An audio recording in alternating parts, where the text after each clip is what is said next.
أهم وقت في حياته، الوقت اللي هيرتبط بيكي بيه بقية العمر.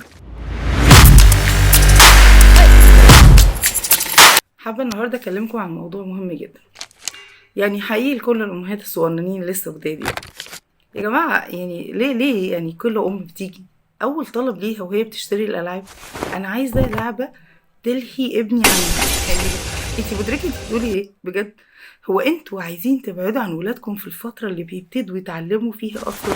ازاي تفكري انك تبعدي عن ابنك أو بنتك في وقت هو في أمس الحاجة ليكي، في الوقت اللي بيتعلم فيه يمسك الحاجة، يبص على الحاجة، يسمع الحاجة، تقري حدوتة، يتعلم حاجة.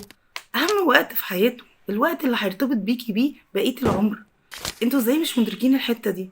انتوا عارفين ان انا لما باجي اقعد مع حد من الكبار البنات يعني ونتكلم في حاجة، يعني عموما يعني بحكم شغلي مثلا، فيعني دايما جملتهم المهمة او دايما الجملة اللي دايما بتبقى وجعاهم: انا ماليش علاقة بماما، انا ما كنتش بقعد مع ماما، انا ماما ما بتحضنيش، ماما ما بتحكيش معايا، ماما ما بتسمعنيش.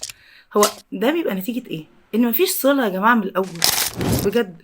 لان اغلبكم كامهات، انا بتكلم على الامهات الصغيرين دلوقتي، ليه بقى؟ لان الامهات بتاعت زمان، او مش هقول يعني هم كانوا برضو معرفتهم بالحاجات دي قليله شويه.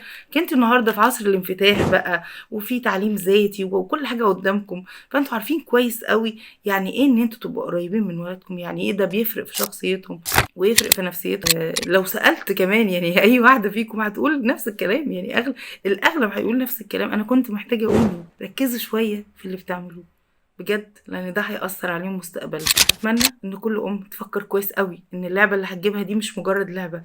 اللعبه اللي بتجيبيها لولادك دي بتخلق نوع من التواصل بينك وبينه.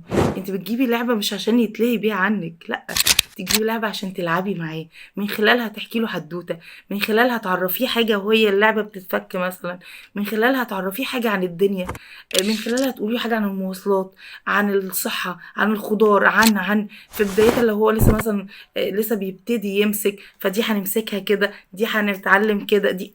فانتي بتبتدي تحطي له المبادئ اللي هيمشي عليها لقدام. يا حبيبتي، انتوا بتربوا جيل، اللي انتي بتربيه النهارده ده ابن، بعد كده مراهق، بعد كده شاب، بعد كده راجل، بعد كده اب، بعد كده اب. فلازم تبقي واخده بالك ان انتي بتربي حد للمستقبل، مش بتربي البيبي اللي قدامك. خلي بالك ان انتي الام المسؤوله. الأمومة مش مجرد كلمة، الأمومة مسؤولية. كلنا بنحاول وبنعافر عشان نكون أمهات بجد. ليه؟ لأن زمان ما كانش عندنا القدر الكافي أو الوعي الكافي إن احنا نبقى فاهمين يعني إيه أم، أو يعني إيه هو الأب عموما طبعا ليه دور كبير، بس أنا بتكلم على دوري كأم.